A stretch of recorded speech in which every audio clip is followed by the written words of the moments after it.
Welcome back. You're still watching Politics Tonight, digging beyond the headlines. Now let's begin with some developments in the polity. The Supreme Court in Abuja has dismissed 3 separate appeals seeking to nullify the election of the governor of Akwa Ibom State, Umar Basi, on account of alleged certificate forgery. The court dismissed the appeal after the appellants had withdrawn their appeal. Our judiciary correspondent, Celestina Area, reports.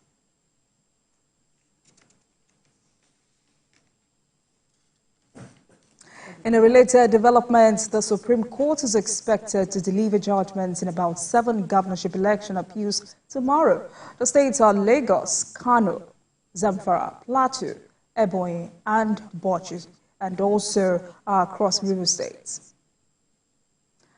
Now let's take a short break, and when we return, it will be time to speak with our guest of the day, who is the governorship aspirant for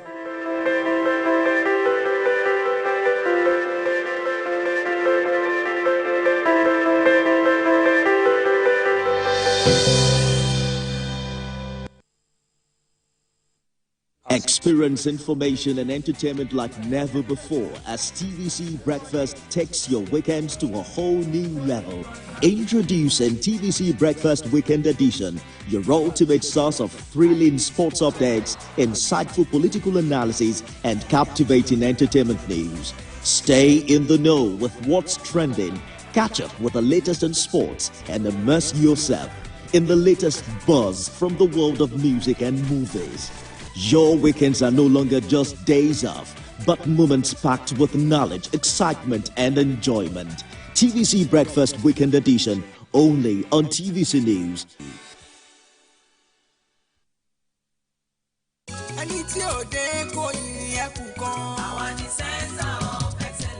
Lagos is the most visited state in Africa as the 5th largest.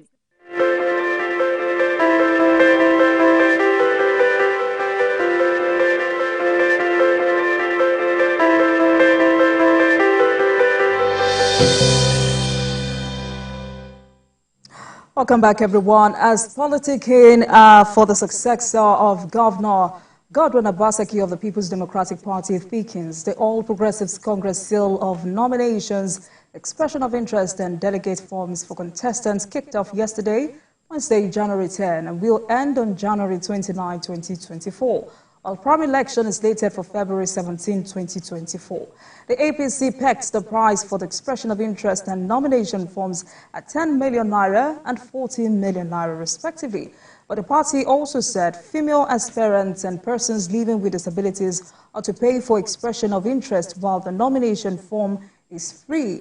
And for the first time in the history of the governorship election in Edo State, the aspirants are over 68 in the 3 big political parties, the APC, the PDP, and the Labour Party. Joining me tonight for what she intends to do differently in Edo State if she gets the party's ticket and if elected is Victoria Amo, a USA-trained occupational therapist with a master's degree in community health education and a candidate doctoral degree in occupational therapy. She is a member of the APC.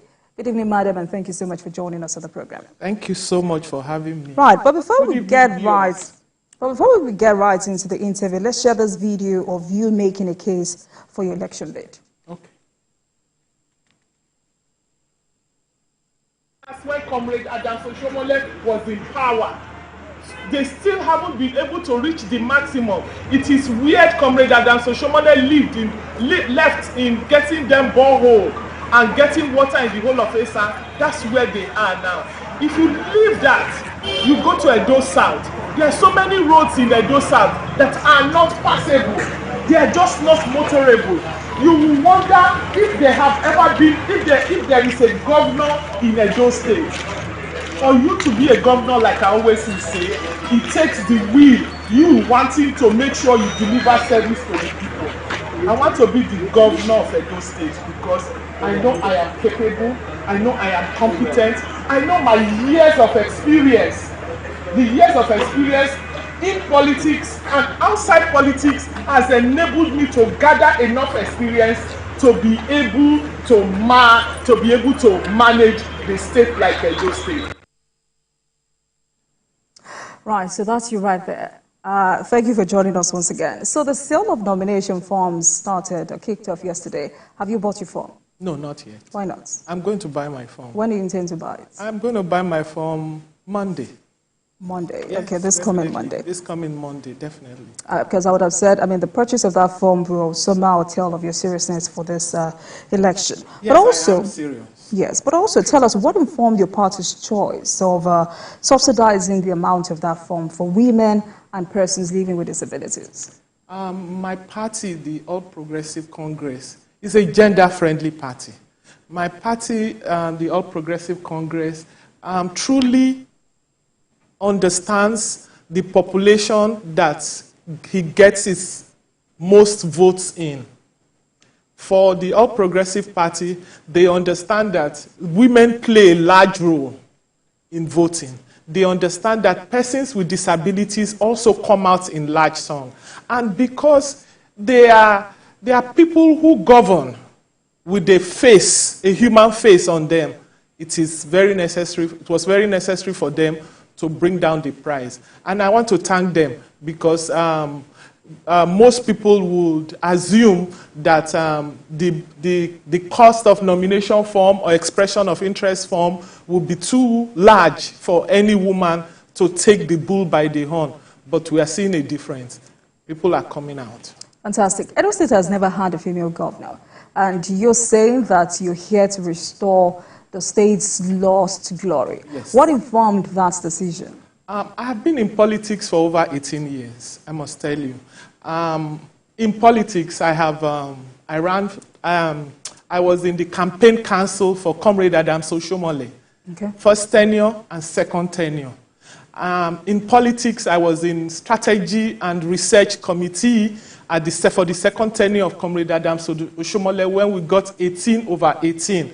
At that election, we wanted to find out what would make us win 18/18. And it was that strategy and research committee that came up with the key to that. I have been in campaign councils for senators, for House of Reps, all through from 2006 I have been in politics. So for me, I have noticed also that women have also been in the backstage. We're always there voting. We're always there standing with the men. We haven't seen strong women.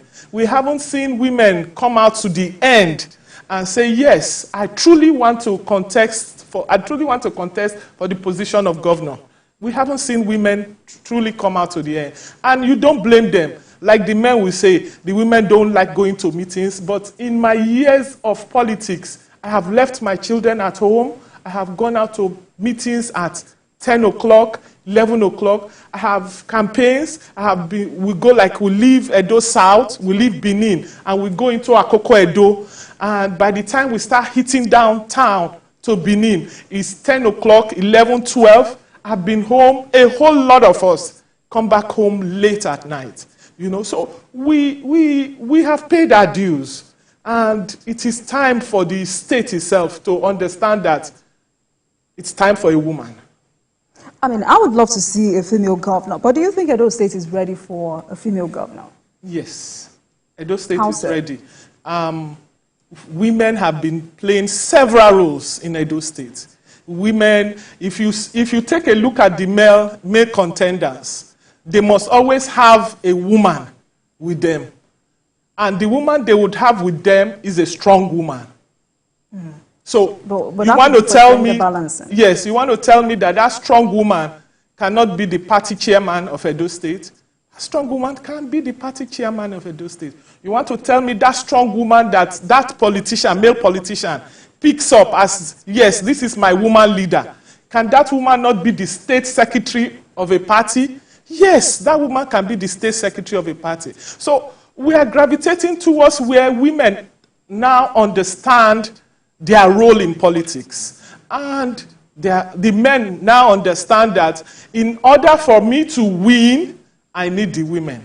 So for me as a woman coming into the contest, what I'm doing is that I'm going to have the support of all the women behind me, because it is time for women to showcase their skills. It is time for women to govern the state, and we're going to see it in this particular election.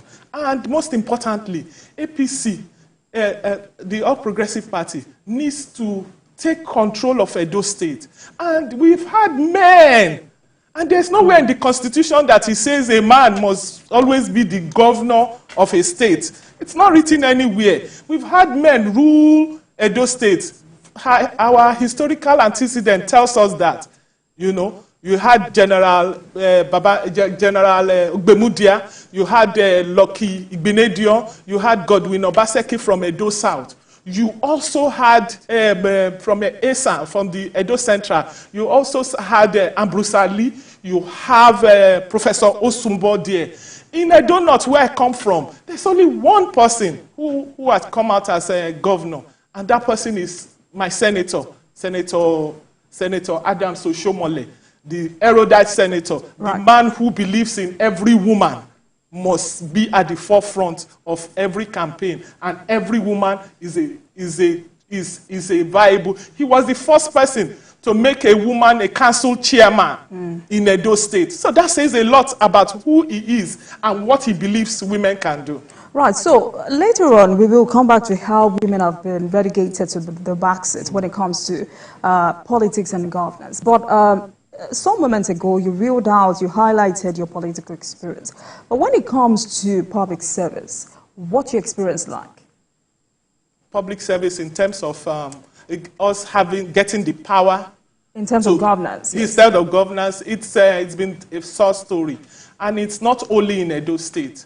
If you take a poll at the whole of Nigeria, what's the Nigerian population? The Nigerian population. I'm talking about you yes. in particular. Yes.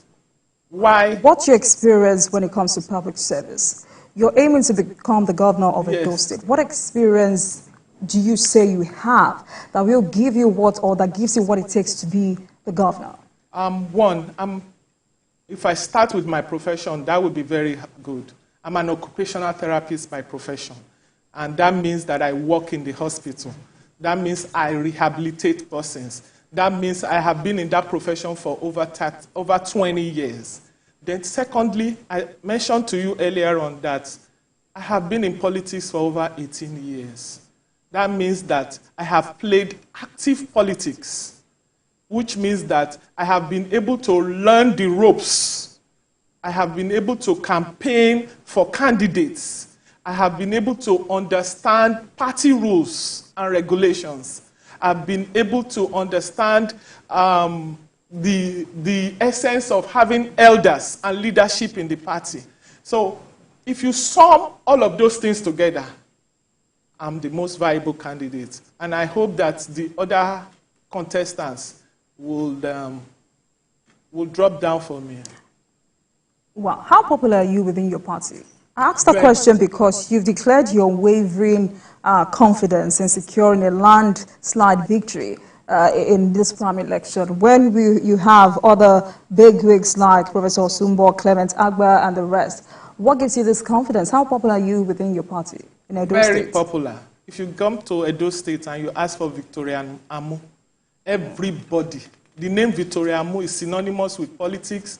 The name Victoria Amu is synonymous with APC, and the name Victoria Amu is also synonymous with good governance. It's synonymous with the things that I have done for my community, outside my community. We have 3 senatorial areas in Edo State.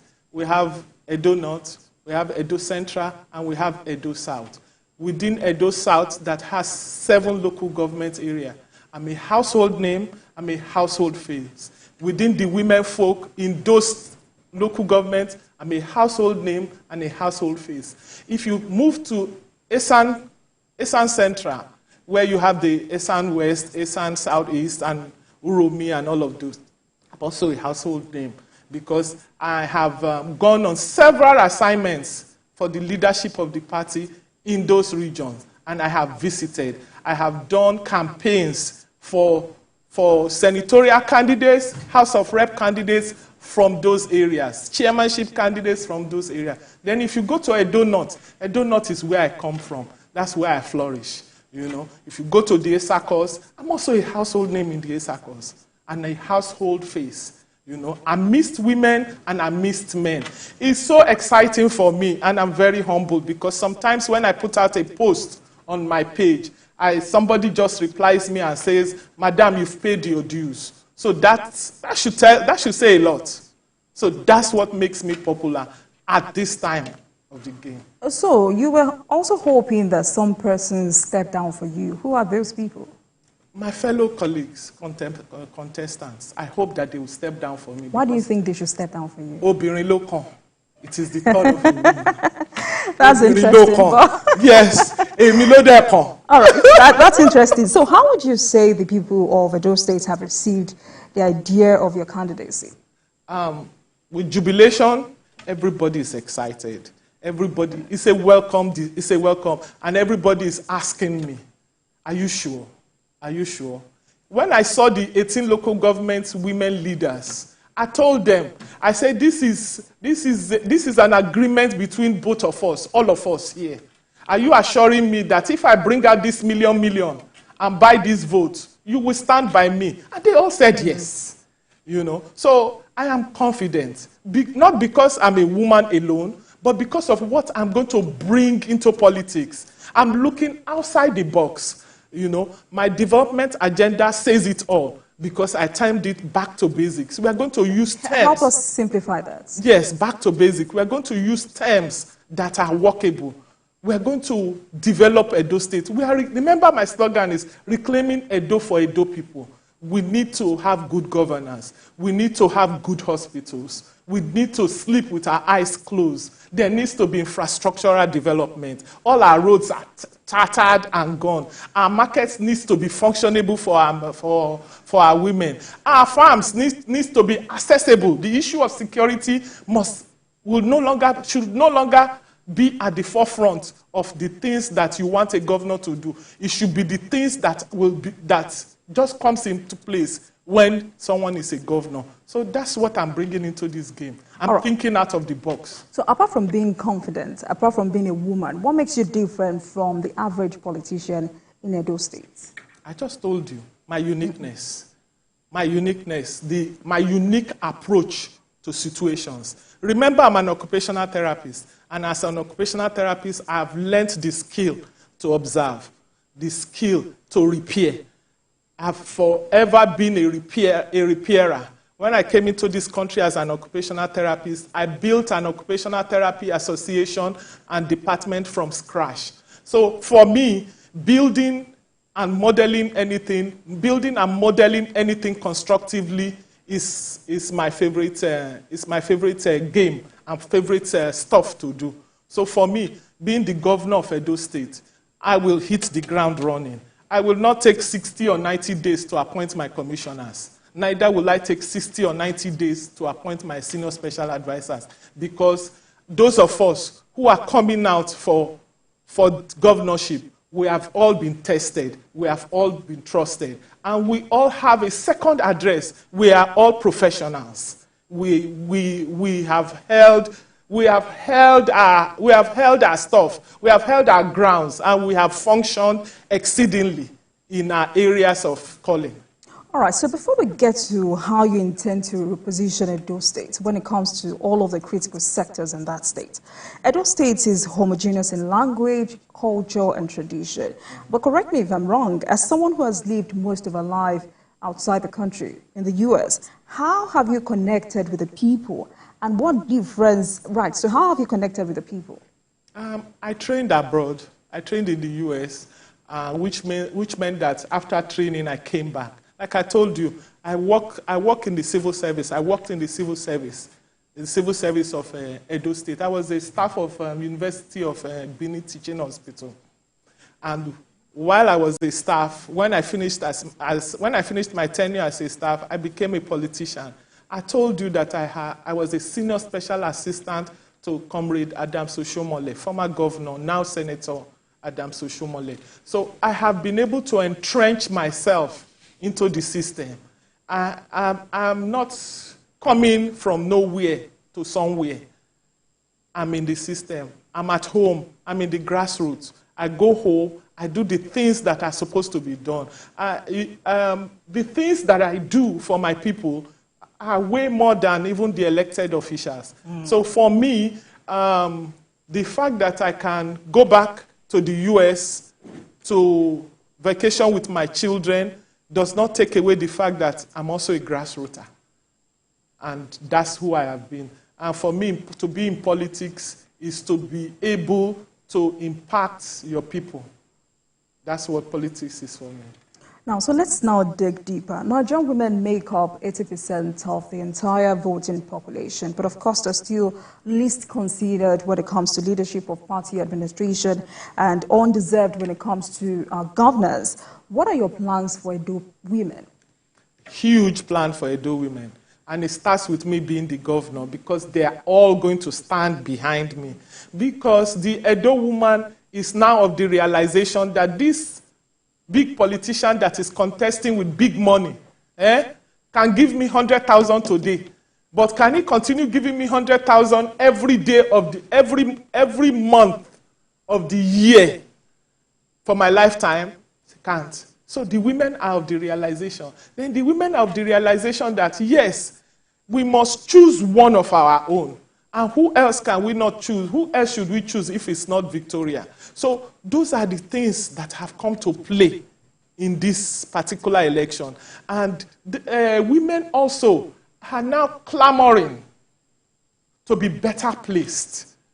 Women are tired of women leaders. If you see an ESCO of 26 members, you only find 2 women. You find a woman as a woman leader, you find a woman as the assistant woman leader. Are you telling me that today we do not have women who can be secretaries? We do not have women who can be organizing secretaries? We do not have women who can be financial? There are women who are accountants, who can be the party financial secretary. You know? So women are at that junction. The realization is getting brighter. We don't have to sit and be clapping and following any man that brings out money and says, yes, don't worry, I'll give you your son. That's their favorite slogan. When I get this position, I'll make your son the chairman of your local government. Don't worry. Don't worry, when I get this position, I will give your daughter vice chairman. I will make your daughter. Don't worry, when I get this position, you can go for House of Assembly. I will support you. Those are lofty ideas that never come to fruition. And the women, year in, year out, lament terribly. Because they will say, leader promised me, say, I will be the next person for House of Assembly, or I'll be the next person for House of Rep. Leader say, okay, it's okay. You see, I wanted though, but somebody said this and this and this. So women are tired of those stories. So if you eventually get the ticket and get elected, how do you intend to empower Edo women? That's the question. Edo women are the forefront. And because Edo women are the forefront, I intend to bring out their strengths. I intend to look at empowering of Edo women through the policies I will bring out. My policies. My policies on health, my policies on agric, my policies on security. I just told you. Every Edo woman must be able to access hospital, irrespective of if they are farmers, if they are market women. Every Edo woman must be able to go to their marketplace. You have Edo women, you have women who are big distributors, and yet they do not make it out into the daylight of anything. If you compare the man who is a big distributor of cocoa and the woman who is a big distributor of cocoa, the man who is a big distributor of cocoa would have built houses, would have owned cars, and the woman who is a big distributor of cocoa or a big distributor of rice is still trudging down the way. And then when election day comes, it is this woman that is strong that will go and stand at the election booth and stand to vote and even get her sons and daughters to come and vote. And these men will only wait in the house and say, okay, please call us when the electoral officer is. So for me, I'm putting the woman through my policies. My policies are what? The policies, you already have policies of the state government on these different areas that I'm looking at in my manifesto. So we are going to bring them alive. We're going to make sure they work for the woman. We're going to make sure that whatever women do, because I don't believe in giving you fish. I believe in empowering you to be able to fish for yourself. So you don't believe in giving them money? No, I don't. I don't believe that money is the solution because it's not sustainable, my sister. I can give you money, but is it sustainable? Are you assured that if I give you this money this month, next month again, if you call me that I need this money, I'll be able to give you? Yes, I mean, that's the ideal. That's the ideal situation. And what do you think that is realistic with the kind of politics we practice here in Nigeria? It is realistic because did you hear the rice saga with the House of Rep people? You heard it? Where the president gave the House of Reps and Senate, all of them, rice to distribute to their local government, which means that if they only distributed the rice of the federal government, it will go around. Rice worth 120 million each constituency. How many people are even in a constituency? Are they up to 1 million? So even if you decide to hand out 1 million to each family in that your constituency, I'm sure you will have change. Then you can buy rice for them. But you see that they got the rice. They didn't distribute, saying that the president has given rice to each constituency, each local government. Instead, they made tags. And some rebagged the rice, some retagged the rice. So, what do you think about that? It means that they did not have the interest of the people they are serving at the topmost of their hearts. Because if they do, at Christmas time, it's time for you to show love. It's time for you to give to the people who elected you in. And then you have the president helping you out, and you are not even making good use of it. So, I hope that answers my question. Right, so let's stay on this, on money politics for a second before we move on, because this is one of the huge challenges hampering our electioneering process. How do we tackle this? Money campaign is all about corruption, endemic corruption. I'm not saying don't give out money. I was telling somebody the other day, I said, all through my 18 years of doing politics and campaigning for people, it is only now that I'm campaigning that I now realize that when people come out to campaign with you, you give them transport. In my 18 years, nobody has given me transport. Me, Victoria Amu, if there's anybody that has given me transport, let them raise up their hand. I didn't even know that people part with money for such processes. I just thought that, just like me, I'll leave my house, I'll go. So the issue of money can only stop when EFCC starts carrying or picking up all these people with excess money. Because in 4 years, if the only time you assess your people with money is when you are campaigning, after then, you hardly pick up their phone. They will be calling you, say, I'm busy, I have this to do, I have that to do. So we must stop that kind of thing. And that goes back to where we started again. We must empower our people to be able to sustain themselves and sustain their household, so that money politics will go. And EFCC should start carrying these people, because when you start sharing money that you don't work for unnecessarily, just to have people vote for you, that's wickedness and that's hurtful. Because after they vote for you, you will not. Do you even know what they do? Sometimes they go into a local government and say, I need your votes. The local government will say, okay, bring 85 million naira, bring 100 million naira. The person will bring the 100 million naira and say, take, I need the people to vote for me. They will vote, they finish voting for him, the person will go and will never come back to that local government for anything, because they've paid off the votes. So EFCC needs to pick up all those who are wastefully using money for campaign. Money for campaign should be used judiciously. If people come for your campaign, you feel like giving them transport, you give them transport. But you sit down there and get money and send somebody on an errand. Go and stop this person from campaigning. Go and stop this person from coming out. Those kind of people, I think President Tinubu needs to look into money politics. All right, thank you so much. Let's take a break. Tonight, we're looking at factors that will shape Edo governorship election with one of the governorship aspirant in Edo State, Victoria Amo, as our guest. Let's take a break and I'll be right back. Please stay with us.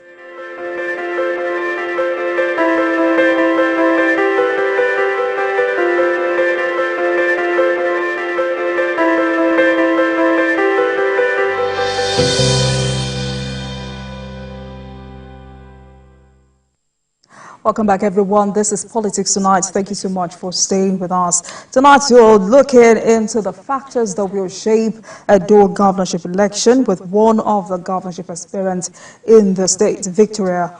Thank you so much for staying with us. Now, let's get deeper. Most Edo people are farmers, agrarians, right? So how do you intend to nurse the huge potential if you get the ticket and you become the governor? How do you intend to harness the huge potential in that sector? One, for the benefit of the people, and second, for benefits of the people in terms of food security, and second, to boost revenue. A whole lot.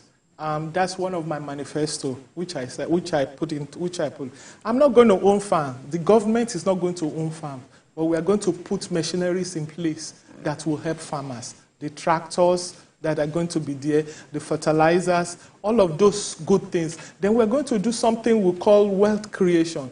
I'm going to have the products of farmers actually being moved out. As soon as they harvest their product, we'll move it out to the state, we'll buy it off the farmer, we'll move it out to the state and distribute to the markets for it. We're going to do a lot of good things. We're going to move out from just giving fertilizers to farmers. We're going to make sure that the farmers have the money for the time they have put in their farms. Having the money for the time you have put in is what you see now. A cassava farmer, when he harvests his cassava, he brings it home. His wife sits down and starts peeling. We're going to have mechanized stuff coming in. We're going to have equipment. If you look at China now is making gari. They are making gari in small cups. We're going to look at different ways of selling out. Our gari now is in a cup with milk and granite, made from China, not made from Nigeria, that is the highest cassava producer. So we're going to look at those kind of things. And that's where we're going. We're going to look at an agric hub where agric will no longer be a thing of the farmer struggling on the farm.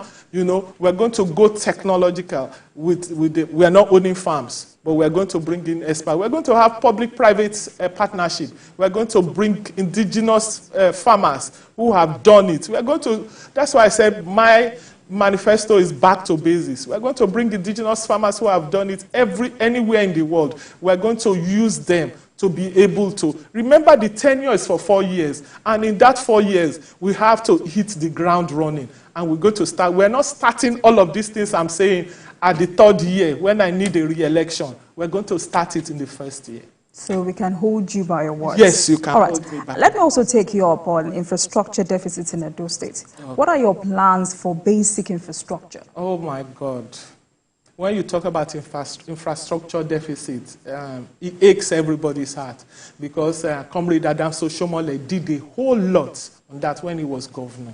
And in the 8 years or 7 years that he has left that office, all of those things have become moribund. Our roads are impassable. Our roads are flooded, even days when it's not raining. Our schools are bad. One of the schools were showcased on Facebook. The present governor had to go bring down the school because it was not habitable. And that's one school in one local government. It means that there are several. I ran for the first time in 2010, and I was asked to step down for another candidate. So when I stepped down, I joined the campaign team of the candidate the party picked up. And we went into the nooks and crannies of my village. I was hyperventilating because I get to a school, there is no window. I get to a school, there is no door. And you have people sitting on the floor, there is no chair. And everybody was saying, Madam, take it easy. What is the problem? I said, so how do you intend to address that? Yes, I'm going to put into place a couple of things. I'm going to look at, the finances that we have as state government, the policies we have on education, on infrastructural, we're going to put that into place. The policies we have on those infrastructural restructuring, we're going to put it into place, which means that we're going to have exactly what we need to have. If it is to rebuild a school, yes, we are going to rebuild the school. If it's to get teachers to teach, yes, we are going to get more teachers into the system, and we are going to give them consistent training.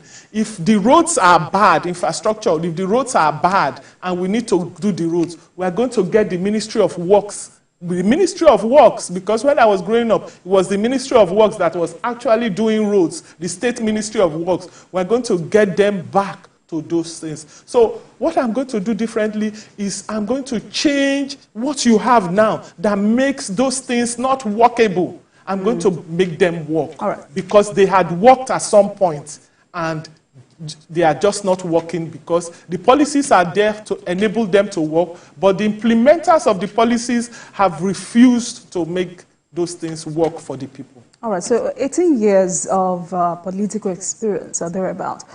Who is your political godfather? When you talk about political godfather, you are raising a sawdust because remember, the present governor of Edo State campaigned with no political father, but today he has become no godfather. That's what Governor Baseki campaigned with. Nobody can be a godfather. We don't need a godfather. You must want to contest and want to get it. But he didn't remember that it was Comrade Adams Oshomole who made it possible for him to be governor. He had never done politics before. He did not campaign with any of us. We did not know him in this thing. My leader is Comrade Adams Oshomole, the former governor who gave me 7 years experience as his senior special assistant. All right, so we can say that's your political godfather. That's my political father, yes. That's my political father. You have him. He gave me the opportunity, and he's a lover of women, the gender population in politics. But each senatorial area has, and each person you speak to have their own godfathers. Right. You know? So I get that. Sadly, we need to wrap up. But as we wrap up tonight in 30 seconds, what is your final message to the people of Edo State and to your party? Because you're hopeful that these men will step down for you. What's your message to them? You all need to vote for me, the women. Remember, we had a bargain that if I come up with the money for the expression of interest form, your agreement was that you were going to stand with me. And the people of Edo, let us do something differently. The people of Nigeria, let us bring in a female governor. Nigeria is ready for a female governor. The percentage of women who have done politics and who have held governance is very low. All right. And I know that with me, this is going to change. Right, thank you so much. I've been speaking with Victoria Amo, one of the governorship aspirants in Edo State, as we focus on factors that will shape Edo governorship election. Thank you so much for coming on Politics Tonight, madam. And we wish you the very best. Thank you so Thank you. much. And thank you very much for watching. That marks the end of today's episode of Politics Tonight. But the conversation continues from here. Get in touch with us on X at TVC News NG and at Olajumoke using the hashtag Politics Tonight. We're also on YouTube at youtube.com/TVC News Nigeria. I am Olajumoke Olatuji. Good night.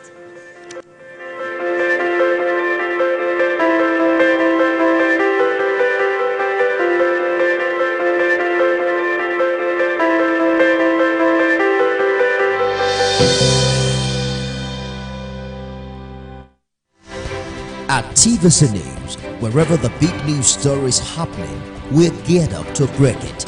TVC News, first with breaking it.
The energy